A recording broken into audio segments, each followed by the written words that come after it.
Bonsoir à toutes et à tous, bienvenue, c'est Sciences Publiques, débat, chronique, reportage et expertise de nos invités. C'est ce que l'on vous propose tous les jours à 18h et 22h sur Public Sénat. Et voici le sommaire de ce 11 mars. Pluie de drones sur Moscou pour parler à Jeddah, généraux 5 étoiles à Paris. Le sort de l'Ukraine se joue à la fois sur les fronts militaires et diplomatiques. Volodymyr Zelensky va-t-il céder ses terres rares? Combien d'hommes les armées occidentales pourraient-elles déployer pour garantir la paix? À quel point l'Europe dépend encore des armes américaines?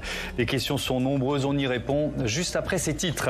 Et puis dans la seconde partie de notre émission, les ravages que l'affaire Julien Bayou a provoqué chez les écologistes accusés de harcèlement moral par son ancienne compagne. Il quittait les Verts il y a un an. Julien Bayou a par mail m'a informé, ainsi que Marine Tondelier, de sa démission du groupe et du parti Les Écologistes. Donc voilà, aujourd'hui, Julien Bayou ne fait plus partie du groupe écologiste à l'Assemblée nationale et plus globalement, il quitte la famille écologiste.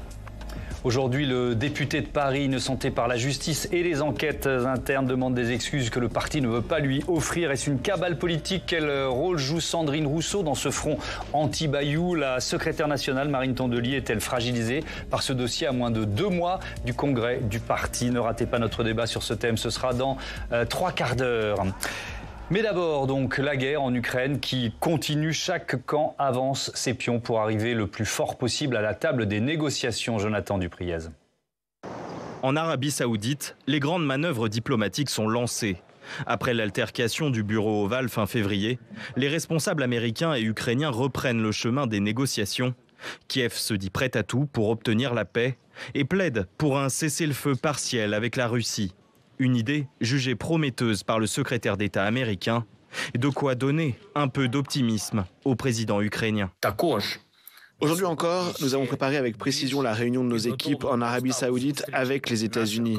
Nous espérons obtenir des résultats tant pour aller vers la paix que de soutien continu. Sur le terrain pourtant, le conflit ne faiblit pas. Le ministère de la Défense russe a annoncé avoir détruit cette nuit 337 drones ukrainiens, dont 91 près de Moscou, faisant 3 morts selon les autorités locales. Nous avons entendu les détonations, mais quelque chose comme ça, je ne l'avais vu qu'à la télévision. On dormait et il y a eu une explosion. Les enfants criaient, nous étions tous dans des pièces différentes.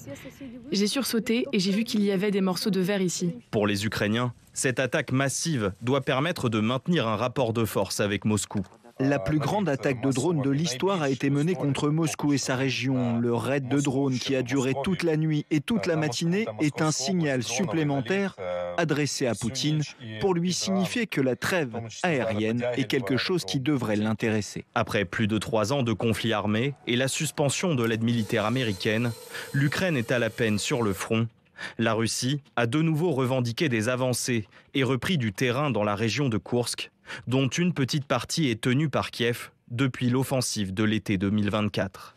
Comment sortir de notre dépendance aux armes américaines? C'est l'une des questions à laquelle on va répondre tout de suite avec Gallagher Fenwick. Bonsoir. Bonsoir. Bienvenue, vous êtes éditorialiste de politique internationale à LCI, ancien correspondant à Washington et auteur de ce livre Volodymyr Zelensky, l'Ukraine dans le sang, publié aux éditions du Rocher. Vera Grantseva, bonsoir. Bonsoir. Bienvenue, vous êtes politologue, spécialiste de la Russie, enseignante à Sciences Po Paris et autrice de Les Russes veulent-ils la guerre aux éditions du CERF. David Cadier, bonsoir. Bonsoir. Bienvenue à vous aussi. Vous êtes chercheur en sécurité européenne à l'IRSEM, enseignant à Sciences Po Paris et au Collège d'Europe à Bruges.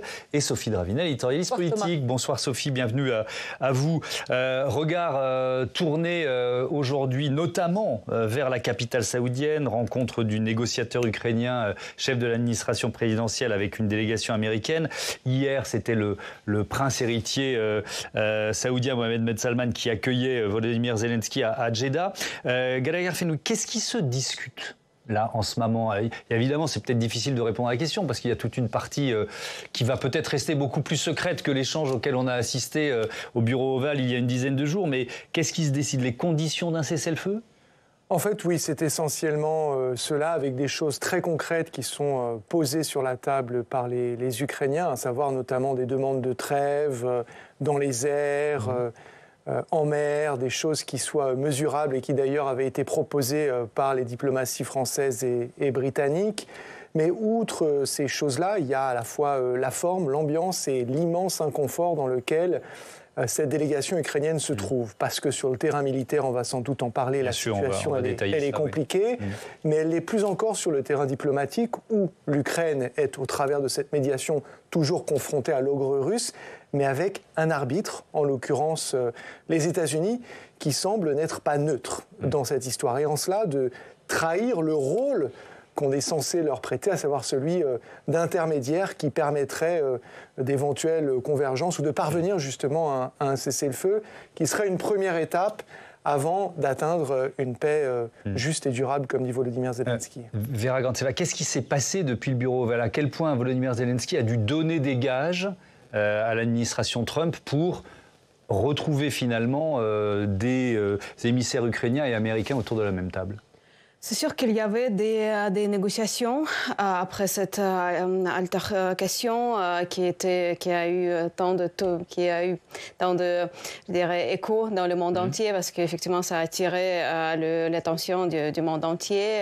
C'était la première fois peut-être que le bureau ovale a vu une scène pareille. Et depuis, effectivement, les Américains, les Ukrainiens ont repris le contact, on le sait. Hier, il y avait la déclaration de conseiller au Trump, Witkoff, qui a dit que finalement Volodymyr Zelensky s'est excusé devant Trump. On n'a pas vu des preuves. On n'a pas vu une excuse officielle, mais peut-être il y avait effectivement une formule que Zelensky quand même a envoyée à la Maison-Blanche pour dire que l'Ukraine néanmoins est intéressée dans la coopération, dans les négociations, qu'elle est prête à céder sur certaines questions, bien sûr qu'elle respecte les États-Unis, ce que voulait entendre Trump publiquement. Donc effectivement, il y avait des contacts qui ont fait qu'aujourd'hui ils sont retrouvés à Jeddah pour discuter effectivement les conditions de cessez-le-feu et surtout les garanties de sécurité de l'Ukraine. Oui, et les garanties de sécurité de l'Ukraine qui se discutent aussi en ce moment à Paris, puisqu'Emmanuel Macron reçoit des chefs d'état-major d'une trentaine de pays européens et non européens, membres de l'OTAN notamment. David Cadier, est-ce que le président ukrainien va aussi devoir accepter à Jeddah ce qu'il a d'une certaine façon refusé à Washington? On reparle des terres rares. À mon avis, l'administration Trump va remettre sur la table effectivement ce deal. Ce qu'a refusé Volodymyr Zelensky n'est pas tant cet accord à Washington. C'était plutôt, en fait, la rencontre est détériorée au niveau de la question de la diplomatie. C'est-à-dire qu'au moment où J.D. Vance, le vice-président, et Donald Trump ont commencé à essayer d'expliquer à Volodymyr Zelensky qu'il allait devoir faire des concessions, c'est là où le président ukrainien a un peu renvoyé à ses interlocuteurs le fait qu'il y a déjà eu des négociations qui ont été tentées avec la Russie et que ça n'avait pas marché. Et c'est à ce moment-là que le rendez-vous est un petit peu monté en gamme et un petit peu dans les tours. Les mots sont faibles, oui. Voilà. Et donc je pense que Volodymyr Zelensky va remettre sur la table cette discussion avec l'administration Trump sur les terres rares, mais assez vite, en fait, cet accord pour les terres rares est une façon de commencer la négociation effectivement plus profonde, plus importante sur la résolution du conflit, la fin de la guerre, le cessez-le-feu. Et sur cette inversion de valeurs qu'on a quand même du mal à digérer et d'alliance, c'était ce sentiment-là en ce moment à Jeddah que l'arbitre américain n'est pas neutre, quoi. Et c'est presque. Enfin, peut-être que vous n'êtes pas d'accord, mais quand on regarde ce qui se passe, on se dit mais c'est quand même paradoxal, c'est-à-dire que ce sont les émissaires américains qui vont porter les arguments russes autour de cette table. Vous voyez ce que je veux dire? Oui. Alors, moi, je suis d'accord avec vous, mais ce serait plutôt que les États-Unis n'étaient pas neutres et essayent de le devenir. Puisque jusqu'à maintenant, les États-Unis ont soutenu les Ukrainiens. Ouais. Et je pense que le changement de ton à Washington, c'est justement pour essayer de porter de nouveaux habits, à savoir l'habit de médiateur. Le problème, c'est que la façon dont c'est fait par l'administration Trump, c'est effectivement parfois reprendre des lignes du récit porté par la Russie sur ce conflit. Oui. Mais je ne parlerai pas de retournement d'alliance. Les États-Unis ne sont pas alliés avec la Russie. Le jour où ils le seront, je peux vous dire qu'en Europe, on s'en rendra compte. Pour l'instant, ils essayent, en fait, l'administration Trump essaye de se poser comme médiateur, comme intermédiaire, mais avec le style de Donald Trump qui dit des choses parfois à tort et à travers, tout et son contraire, et donc c'est un peu difficile à suivre pour Avec quand même, Gallagher-Fenwick, le poids des mots. Enfin, il y a un certain nombre de mots utilisés jusqu'à présent par Vladimir Poutine qu'on retrouve dans la bouche de Donald Trump. Des éléments de langage du Kremlin, la volonté de délégitimer par exemple Zelensky, de pousser à sa sortie, de dire que finalement c'est lui le problème alors que les Russes veulent la paix. Il y a 6 morts aujourd'hui dans la région de Donetsk, d'abord, d'après le gouverneur là-bas. Donald Trump a dit lui-même, je cite, que la Russie pilonne l'Ukraine. Sur le refus des Américains jusqu'ici d'être neutres, mais c'est bien normal, puisque la neutralité, si je comprends ce que ça veut dire, c'est une forme d'équidistance. Or, est-ce que l'équidistance entre l'agresseur et l'agressé est la position à avoir, qu'on soit en train de se choisir un camp des valeurs ou qu'on souhaite jouer les arbitres? Je pense qu'il faut faire attention à l'emploi de ce genre de terme et ce qu'il implique. Et d'ailleurs, là, on n'est pas non plus dans une forme de neutralité. Vous l'avez dit vous-même, Marco Rubio, secrétaire d'État en allant à Jeddah, annonce, je cite, qu'il attend de voir quelles concessions les Ukrainiens vont faire. Est-ce que vous avez entendu cette administration parler des concessions qu'ils attendent de la part des Russes? Et à mon avis, dans la position américaine, aujourd'hui, entre la Russie et l'Ukraine, il y a non seulement les mots qui sont en faveur de Poutine, il y a aussi les actes. En fait, on a vu l'administration américaine qui faisait les pressions assez fortes sur l'Ukraine, en coupant l'aide militaire, en coupant l'accès des Ukrainiens aux données de renseignement qui sont très importants pour se défendre, mais aussi pour attaquer la Russie qui a elle-même attaqué l'Ukraine, quand même, la première. Après, il y a presque tous les jours des petits signaux qui sont envoyés par l'administration américaine au Kremlin, qui renforcent le régime de Poutine et qui même poussent les ailes, à mon avis, du Kremlin dans cette guerre. Donc, on entend que peut-être les sanctions seront levées, on entend qu'il y aura d'autres stratégies des Américains par rapport au pétrole russe, qui est quand même la source principale du budget russe. Donc ce ne sont pas que les mots, ce sont à mon avis déjà des actes et la manque de pression finalement, la manque de levier de Trump sur Poutine pour que Poutine cède dans les négociations avec l'Ukraine. Alors négociations, discussions en Arabie Saoudite à Jeddah et sur le front évidemment la guerre qui continue et c'est pour parler, ils ont démarré après l'attaque de drones peut-être la plus massive lancée par l'Ukraine contre Moscou et sa région, réveillée en pleine nuit. Tiens, on va écouter cette habitante du quartier de Ramenskoye qui nous dit « J'ai pris conscience de la guerre ».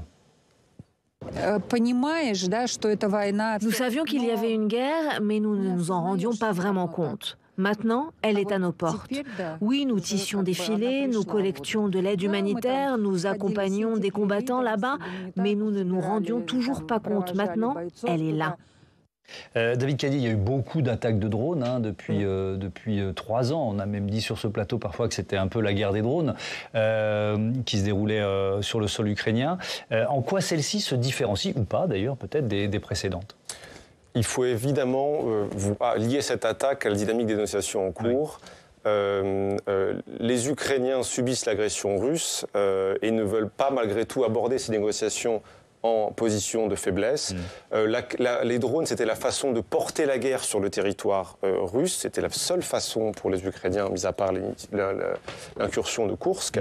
Et là, encore une fois, si on veut négocier, il faut que les deux parties aient un intérêt à négocier et arrêter. Et donc la seule possibilité pour les Ukrainiens, c'est de mettre la pression également en disant on peut faire des dommages en Russie, on peut causer des dégâts, et donc il faut prendre en considération nos demandes et nos positions dans ce conflit. Oui. Est-ce que Gallagher-Fenwick, une attaque de drone est moins dépendante de la technologie américaine, du renseignement américain dont on parlait à l'instant? Alors c'est une très très bonne question. Sur les moyens, donc les munitions employées, les Ukrainiens ont montré leur capacité à en développer. Il y a une annonce tout récemment faite par le gouvernement de l'acquisition nationale, donc produit en Ukraine, de millions de drones supplémentaires.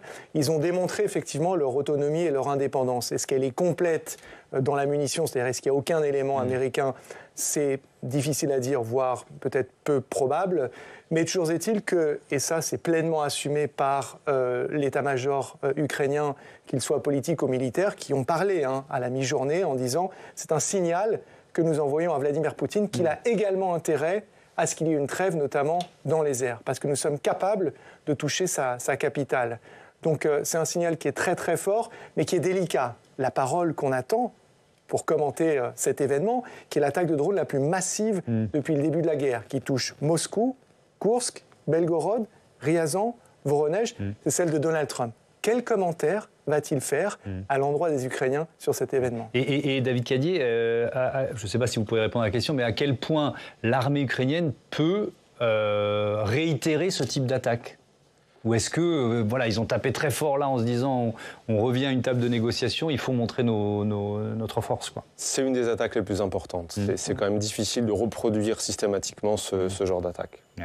Après, sur ce que vous disiez, c'est intéressant. Moi, je m'interroge parce que j'essaie de géolocaliser les points d'impact.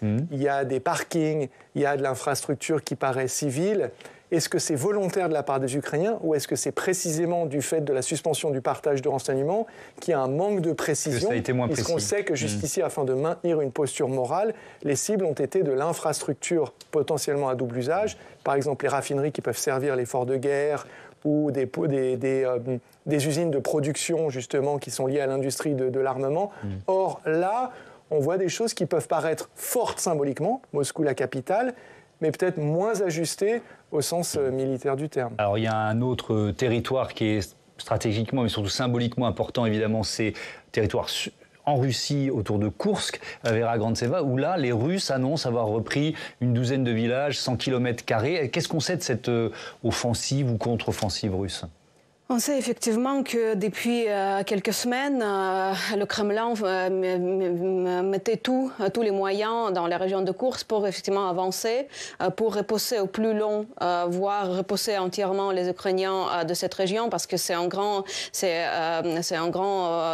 problème quand même pour Poutine, le bout du territoire russe qui est occupé par les Ukrainiens, qui bien sûr donne aussi un atout pour Kiev dans les négociations qui sont envisagées dans le futur proche. Donc ils ont mis tout sur cette opération. On sait qu'effectivement il y avait des percées et même qu'il y avait un risque, aujourd'hui c'est démenti pour l'instant par le commandement ukrainien, mais il y avait un risque d'encerclement des Ukrainiens dans cette région. Presque 2000 soldats, c'est beaucoup. Pour l'instant c'est démenti, mais quand même la situation apparemment reste assez fragile parce qu'effectivement les Russes mettent tout pour avancer dans cette région. Ouais. Alors je ne sais pas si c'est une rumeur, si ça a été vérifié, si c'est vérifiable, l'histoire d'un gazoduc par lequel très bien, donc c'est pour ça que vous êtes là, Galera Fenwick, par lequel les soldats russes seraient passés pour prendre à revers les Ukrainiens, c'est ça? C'est de l'indicatif, donc ils sont passés par là, donc une quinzaine de kilomètres parcourus sur environ 48 heures, un gazoduc qui fait en hauteur 1,40 mètres, 1m40, pardon. 1m40, donc qu'ils sont recroquevillés. Ils ont fait 15 km accroupis, quoi. Voilà. D'accord. Évidemment, il n'y a plus de gaz, il est inutilisé. Oui, voilà, il a été vidé. Ils ont même c'est une évidence, mais je le rappelle. Oui, alors avec les Russes, on ne sait jamais. Je rappelle qu'ils ont creusé des trous autour de Tchernobyl, février 2020, donc ils sont capables de certaines bêtises. J'en ai vu qui fumaient d'ailleurs dans le gazoduc, ce qui m'a paru assez étonnant. Mais ils ont injecté effectivement de l'oxygène. Il y aurait eu l'acheminement de vivres également.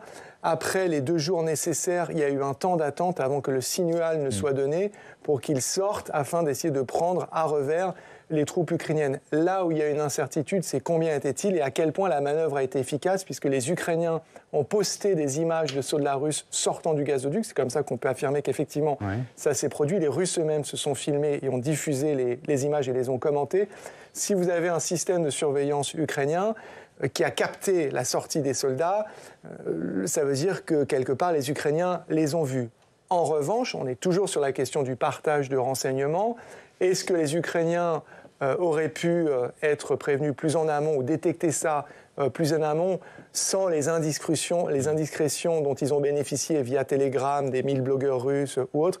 Là, il y a une incertitude. Mais la manœuvre a effectivement bien eu lieu avec un succès relativement limité, me semble-t-il. Alors l'autre événement majeur de ce mardi, en cette fin d'après-midi, ça se passe ici à Paris, réunion de chefs d'état-major de 30 pays, armée européenne, armée de l'OTAN, reçue par Emmanuel Macron. David Cadier, qu'est-ce qui se décide? Alors c'est une réunion qui se tient à huis clos, là aussi, il y a quelques images, mais pour l'instant pas de prise de parole et c'est pas sûr qu'il y en aura. Qu'est-ce qui se décide? Alors, puisque c'est à huis clos, difficile de savoir ce qui se décide, mais on peut imaginer les sujets qui sont sur la table. Il y a à la fois un sujet de court terme, qui est la question des sécurités, des garanties de sécurité pour l'Ukraine. Nous parlions tout à l'heure de négociations. S'il y a un accord de cessez-le-feu, les Européens, ou en tout cas une partie de pays européens, avec la France et le Royaume-Uni en tête, se proposent éventuellement de déployer des troupes en Ukraine pour empêcher une nouvelle attaque de la Russie. Et donc la réunion de Paris est en fait une façon un peu de faire l'état des lieux, faire l'état des forces et l'état des volontés parmi les Européens pour contribuer à cette solution en matière de garantie de sécurité. Mais au-delà de ça, il y a un moment transatlantique inquiétant pour les Européens qui les encourage à réfléchir à leurs limites en matière de défense, en matière de sécurité, et donc à chercher à faire plus ensemble dans ce domaine. Oui. Dans la liste des pays participants, par exemple, je disais qu'il y avait la Turquie qui était représentée. Est-ce que c'est un pays plus important que d'autres? Vous voyez ce que je veux dire? En termes stratégiques, en termes symboliques. Alors oui, c'est un pays important. Déjà, c'est un pays important en termes de nombre de soldats. Nous avons besoin de pays qui ont des armées assez importantes en nombre. Un candidat potentiel aurait été la Pologne, qui pour l'instant se refuse à participer à cette mission pour des raisons de politique interne notamment sur lesquelles on peut revenir. Mais la Turquie, vu la taille de son armée, a un rôle important, mais aussi vu son rôle parfois un petit peu d'entre-deux. La Russie, depuis le début du conflit, a réussi à être pro-ukrainien sans être anti-russe. C'est-à-dire qu'ils ont quand même un peu joué sur deux tableaux, mais malgré tout, ils n'ont aucun intérêt à avoir une Ukraine dominée par la Russie et une Russie qui domine la mer Noire. Donc c'est pour ça que la Turquie est prête à s'impliquer dans ce type de solution. Comment, alors c'est sans doute trop tôt là aussi pour répondre à la question, pardon, mais Vera Grantseva, comment peut-on imaginer la réaction russe à cette réunion de chefs d'état-major d'une trentaine de pays? Puisque, si j'ai bien compris, jusqu'à présent, Vladimir Poutine refuse même l'idée qu'il y ait des soldats occidentaux, notamment des pays de l'OTAN, déployés sur le territoire ukrainien, après un éventuel cessez-le-feu pour garantir la paix.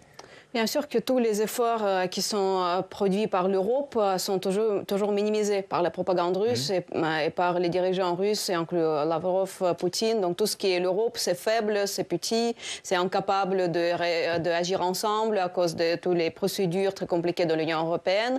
Donc on sait qu'il y a donc côté cette minimisation des efforts, donc qui dit que en tout cas ça va servir à rien, les Européens ne seront pas capables vraiment à aider l'Ukraine et garantir la sécurité de l'Ukraine sans les États-Unis. D'autre côté, effectivement, il y a une position assez forte parce que néanmoins, les armées européennes font partie de l'armée otanienne. Oui. Donc, accepter les troupes européennes sur le territoire ukrainien, ça veut dire presque aller à l'encontre des objectifs que Poutine a déclarés quand il commençait cette guerre en 2022. Parce qu'il voulait repousser l'OTAN de l'Ukraine, exclure l'Ukraine de la sécurité européenne. Donc, accepter ça, ça ne va pas être facile pour lui. Donc pour l'instant, il joue sur ce deux tableaux de minimisation et de réjection, finalement, de cette idée-là. Mais après, on va voir s'ils vont évoluer ou non sur cette question. Donc rejet de cette idée. On va zoomer sur l'OTAN avec vous, Sophie. On écoute d'abord son secrétaire général, Mark Rutte. C'est une bonne chose que les Français et les Britanniques aient pris l'initiative de faire en sorte que lorsqu'un accord de paix ou un cessez-le-feu sera conclu en Ukraine, la question des garanties de sécurité soit abordée. L'un des moyens d'y parvenir serait d'envoyer des troupes européennes en Ukraine.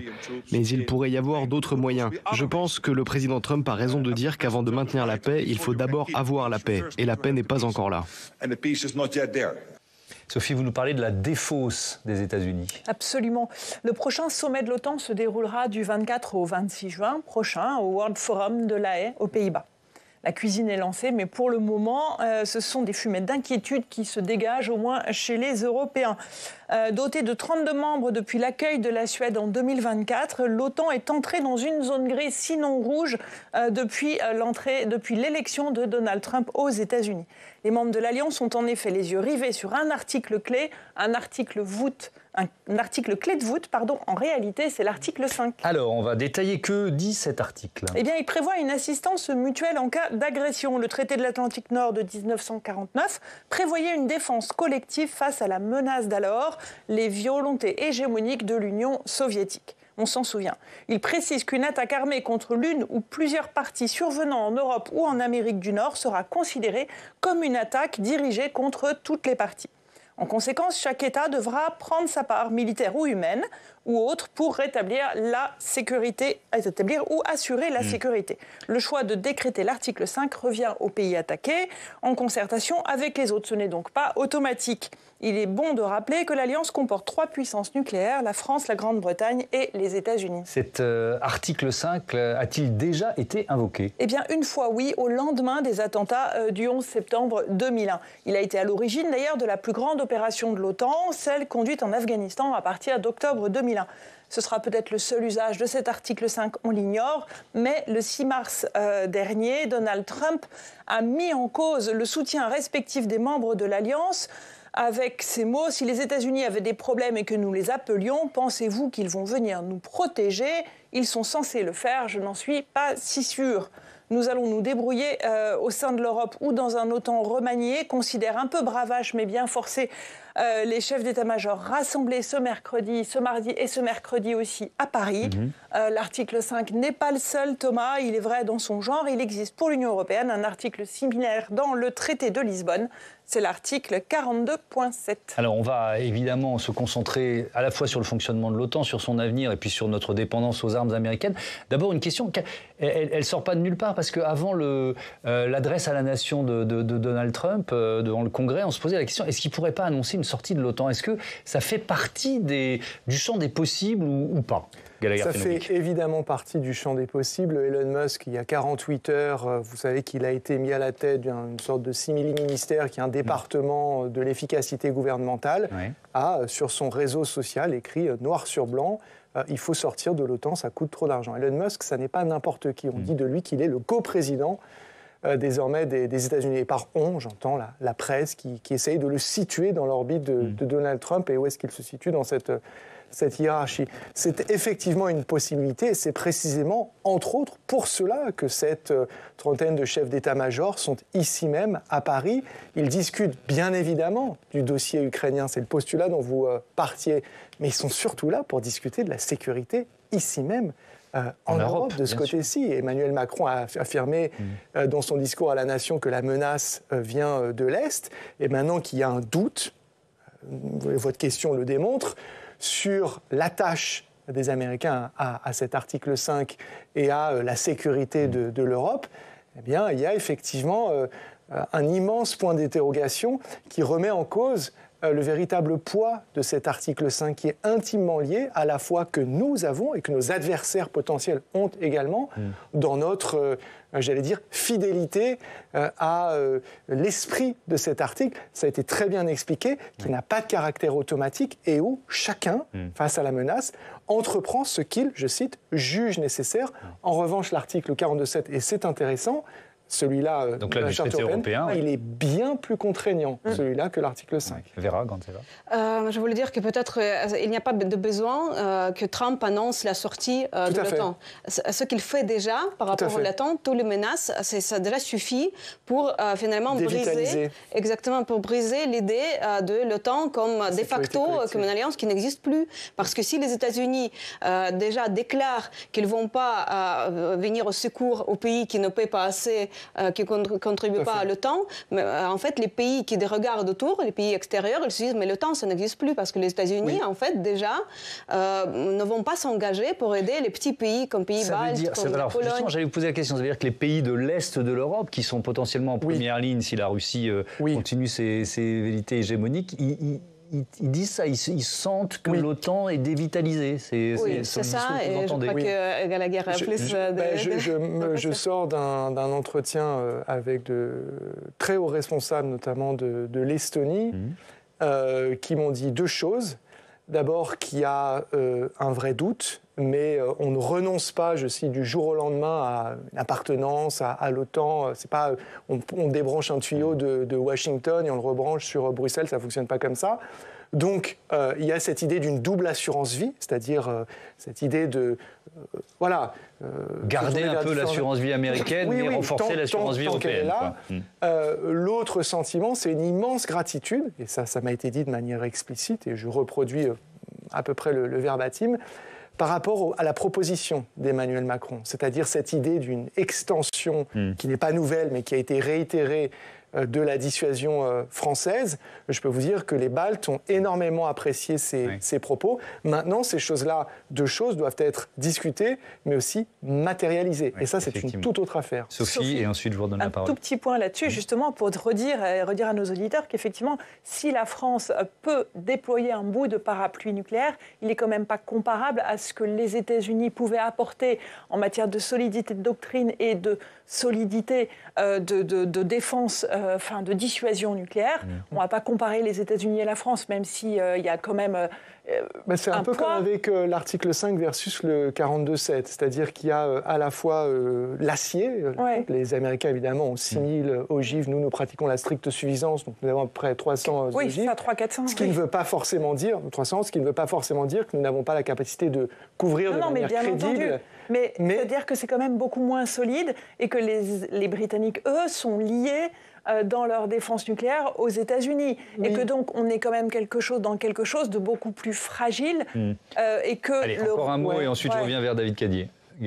La solidité, ça n'est pas encore une fois, ça n'est pas que l'acier et le poids. C'est aussi la crédibilité que votre interlocuteur va accorder à votre parole. Et la doctrine européenne n'est pas encore très solide. Tout à fait. David Cadier, est-ce que c'est... Alors, on a employé plein de mots pour qualifier l'OTAN. Dévitalisé. Est-ce qu'on va vers un OTAN remanié ? On va vers un OTAN plus européen. Ouais. C'est-à-dire que ce qui est discuté maintenant, c'est un pilier européen de l'OTAN. Il faut quand même faire attention. Les États-Unis n'ont pas encore quitté l'OTAN, n'ont pas encore quitté l'Europe. Et il ne s'agit pas d'apporter une caution morale à ce que fait Donald Trump, c'est d'essayer de le comprendre. Il faut aussi se souvenir que Donald Trump a quelques obsessions. Une de ces obsessions, c'est que les Européens dépensent plus. Et donc, agiter cette menace d'un départ des États-Unis de l'OTAN, c'est une façon d'inciter les Européens à investir plus dans leur défense. Il n'empêche, il y a une direction claire au sein de la communauté politique américaine. Les États-Unis vont vers un retrait de la sécurité européenne. Donc, les Européens doivent faire plus. Et faire plus, il faut aussi faire avec ce qui est en place aujourd'hui. La structure à travers laquelle les armées européennes peuvent se coordonner dans des opérations, c'est l'OTAN. Et donc, quand on parle de pilier européen de l'OTAN, c'est capitaliser sur ce qu'on appelle l'interopérabilité entre armées européennes, les habitudes de coopération militaire entre Européens dans cette structure otanienne où les Européens eux-mêmes feront beaucoup plus et les Américains peut-être se retireront peu à peu, mais c'est à voir. Les Pays-Bas, la Pologne, pour l'instant, ça a été dit, ne veulent surtout pas y croire, puisqu'ils savent aussi que le train de la défense européenne a quitté la gare, mais il est encore loin d'être arrivé à destination. Et donc, il s'agit de ménager la chèvre et le chou en la matière. Et alors, sauf que le pays d'Europe qui compte le plus de soldats, il ne fait pas partie de l'OTAN, c'est l'Ukraine. Voilà, et donc, ce qui se discute aussi, je crois, en ce moment à Paris, avec ses chefs d'état-major, c'est le refus d'une démilitarisation de l'Ukraine. Alors ça, c'est assez fondamental, effectivement, mais ce n'est pas forcément lié à l'OTAN. En fait, on en parlait tout à l'heure, les négociations n'ont pas vraiment commencé sur le cessez-le-feu. Il y a eu des négociations américano-russes et américano-ukrainiennes. Mais les négociations qui vont compter, c'est les négociations où il y aura les Ukrainiens et les Russes autour d'une table. Puisqu'un cessez-le-feu, il faut que les Russes arrêtent de tirer, en fait, tout simplement.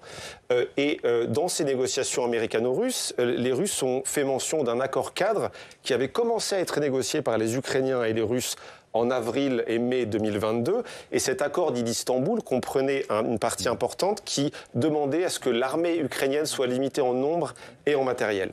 Et donc cette question de la démilitarisation de l'Ukraine est demandée par la Russie.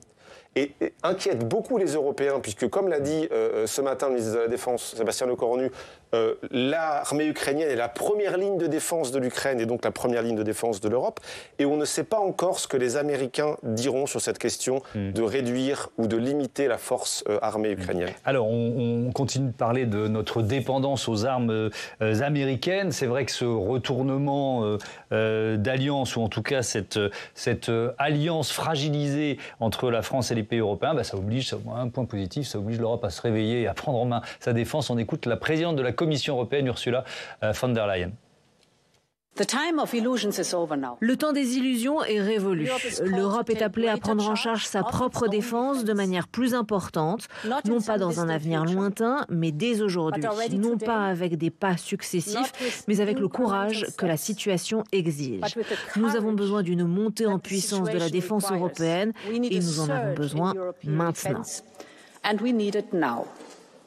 Et j'accueille Quentin Calmet sur le plateau de Sens Public. Bonsoir Quentin. Bonsoir Thomas. Pour nous faire un point détaillé sur cette dépendance des armées européennes vis-à-vis des États-Unis. Oui, c'est vrai que ces dernières années, les Européens ont augmenté leurs importations d'armes et majoritairement en provenance des États-Unis.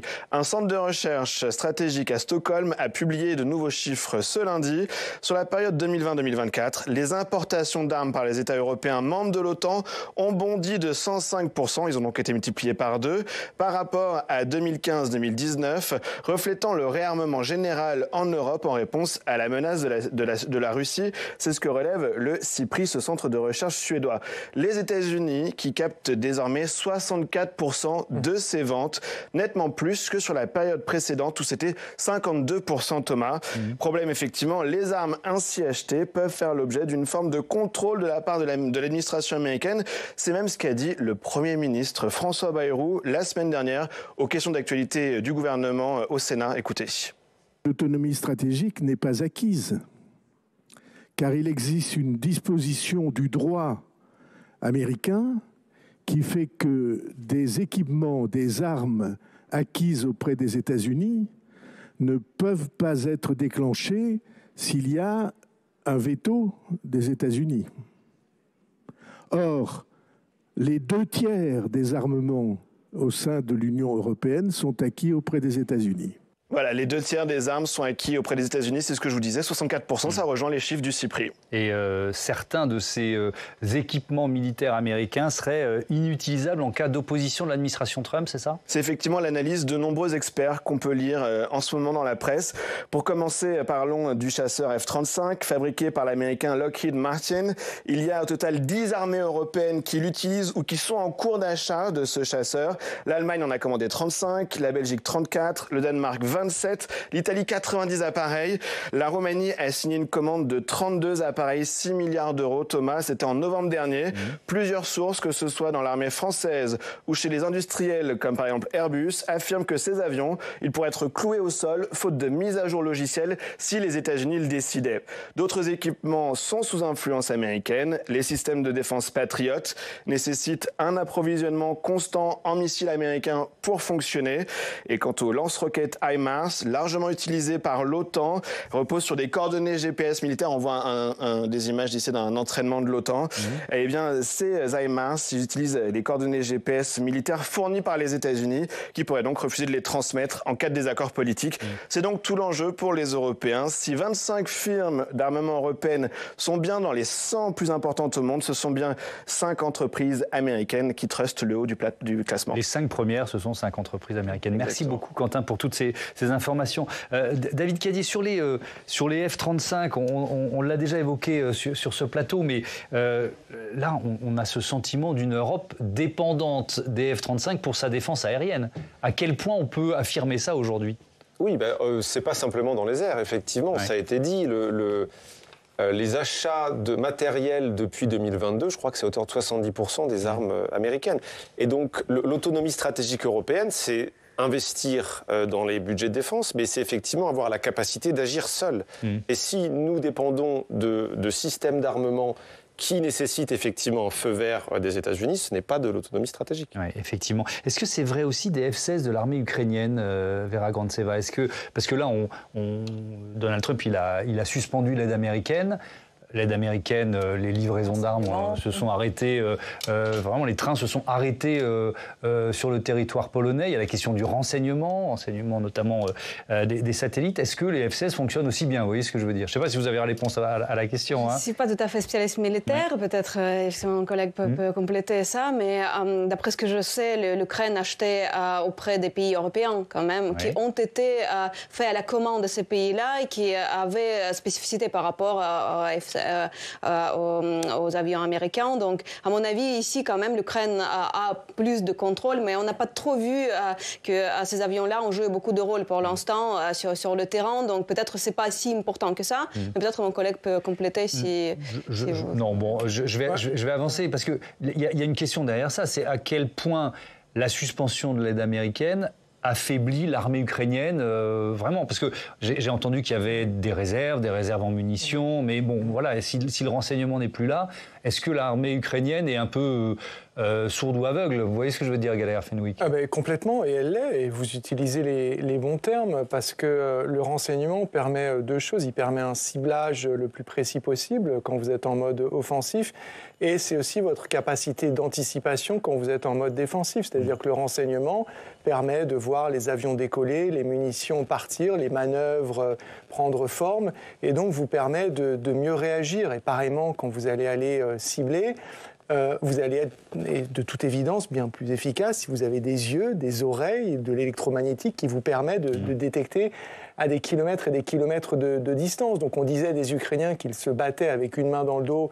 parce qu'on n'avait pas de données suffisamment. Maintenant, c'est une main, voire deux mains dans le dos, parce que les Américains ont également suspendu des livraisons d'armes. Et c'est un, voire deux yeux qui sont bâchés. Donc ça commence à devenir quand même très, très, très compliqué. Et on en voit les conséquences sur le terrain. Emmanuel Macron plaide pour une préférence européenne dans les achats militaires. David Cady, alors là aussi, on a vu la liste des pays européens qui viennent ou qui ont acheté des F-35 ces dernières années. Donc à quel point c'est un changement d'état d'esprit, d'ADN. Et puis surtout, vous disiez tout à l'heure, le train a peut-être quitté la gare, mais il est loin d'être arrivé. Combien de temps ça prend ? Ça va prendre des années, plus de 10 ans, pour arriver au niveau dont nous avons besoin. Mais alors, la question de la préférence, en fait, c'est pas forcément général, mais c'est pour les prêts européens, c'est-à-dire l'argent qui dépend, ou en tout cas qui est prêté par l'Union européenne. Là, pour cet argent qui est en fait mis en commun, le président français, évidemment, effectivement, souhaite une préférence européenne, mais ce qui n'est pas forcément le cas des autres États européens. Chacun, en fait, le problème de la défense européenne depuis des années est le suivant. En termes de nombre d'avions, de bateaux, l'Europe est tout à fait n'a pas à rougir. C'est une question en fait de production nationale. Chaque État a ses industries de défense qui génèrent des emplois, qui rapportent des revenus, et donc les Européens produisent un nombre incalculable de frégates, d'avions différents. Si tout ça était harmonisé, on pourrait avoir une armée européenne, en tout cas une base industrielle de défense européenne beaucoup plus conséquente. Il y a déjà des coopérations entre armées européennes sur certains types d'armes, Gallagher Fenwick. Non, il y a KNDS, il y a des consortiums, il y a des joint ventures, il y a des pays effectivement qui fonctionnent ensemble. Le souci, c'est que cette idée, si vous voulez, de préférence européenne, elle nécessiterait d'avoir des choses qu'on puisse acheter sur étagère, comme on dit. Or, les États-Unis, c'est une espèce d'hypermarché de l'armement. Vous voulez du chasseur, vous voulez du char lourd, vous voulez du véhicule de reconnaissance, du missile, etc. Les Américains en ont en quantité, pour le coup, là, industrielle. Tandis que si on prend l'exemple de la France, on est sur un modèle d'armée réduit, ultra sophistiqué, avec des appareils qui sont très, très sophistiqués, très coûteux. Or, un des enseignements de l'Ukraine, ce n'est pas le seul, mais l'un d'entre eux, c'est qu'on a aussi besoin de réapprendre à faire de la quantité, à en faire rapidement, et des choses très très basiques, c'est-à-dire des obus dont nous manquons, parce qu'on s'est beaucoup spécialisé sur des technologies, encore une fois, très coûteuses et très sophistiquées. Donc il y a tout ça qui est en balance en ce moment, et trouver des réponses immédiates, à part aux États-Unis, peut-être du côté de la Corée du Sud, c'est actuellement très, très compliqué en Europe. Merci beaucoup, merci à tous. Je vais rappeler les titres de vos livres. Vera Grantseva, Les Russes veulent-ils la guerre ? C'est aux éditions du CERF. Et Gallagher Fenwick, Volodymyr Zelensky, l'Ukraine dans le sang, publié aux éditions du Rocher. Merci encore et à bientôt sur Public Sénat.